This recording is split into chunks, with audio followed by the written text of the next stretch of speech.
City Center condo buyers want MGM Mirage to lower the price of their units. The Las Vegas Sun reports some buyers are complaining that the gaming giant is slow to adjust prices to current market conditions. The average price for a condo at City Center is $1,200 per square foot. Other luxury units in Las Vegas are going for $200 to $300 per square foot. One City Center condo buyer tells the Sun many buyers will not be able to close on their units unless the prices come down. The units are scheduled to close later this year.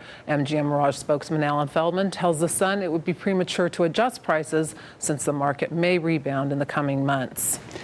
Dana, nearly two-thirds of Las Vegas homes are now underwater. That is the bottom line from real estate website Zillow.com, which says 67% of Las Vegas homeowners now owe more on their homes than they are worth. That makes Las Vegas first and worst in the nation for the number of homes underwater. Zillow.com reports the median price of both new and existing homes in Las Vegas in the first quarter fell 49% from 2006 to 2009. And one analyst says don't expect a recovery anytime soon. Concord Group principal Richard Gallis predicts the Valley's housing market, or new housing market, I should say, will not rebound until the first quarter of 2012. So what does this mean for local real estate? In Business Las Vegas, real estate reporter Brian Wargo joins me to talk about that. Buck, good to have you in the program as always. We'll talk about the recovery in a moment. Okay. I want to talk about this Zillow report on the number of homes underwater. That's a huge amount, 67%. What are the implications of something like that? I think the concern is that, for one, that there's going to be a lot more people walking away from their homes who can afford their mortgage simply because they feel like there's no way out. They think that that they can go walk across the street and maybe rent a place and save $1,200 a month, rather than worry about trying to make back that value, which they may never get back. Right, exactly. I mean, so far underwater that no matter how long they wait, they just don't have that patience. What's the best guess, Buck, in terms of how many foreclosures banks are holding that have yet to be released? There's estimates anywhere, it could be up as 15 to 25,000. They really don't know. Everybody's concerned that there's going to be all these properties that are going to be put on the market, and whether there's going to be enough demand out there from investors and first-time buyers who are gobbling up a lot of these homes now, whether there's going to be enough demand out there to handle all that. Right, and the real sizzling segment right now is the real lower end of the market is where all those sales are going. You talked to a guy in one of your articles, Richard Plaster. He's the president of Signature Homes, who actually encourages people to walk away from their properties. Now, why does he feel that way?